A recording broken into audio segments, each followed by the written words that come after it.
सुखीपुर में पान खई हो जौबनपुर में नसता मोहन काला ताजा राजा कहट जाई रसता आवा हमारा लंदन जाता रह तू तो लंदन आवा हमारा लंदन जाता रह तू तो लंदन।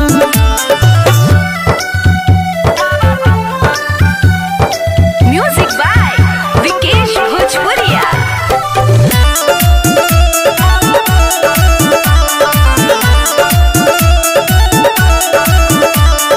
चोली बाजार में बोली ना बोली हो लहंगा नगर बा पीछे में गलिया गली में मलिया सा पास बनोट घींचे में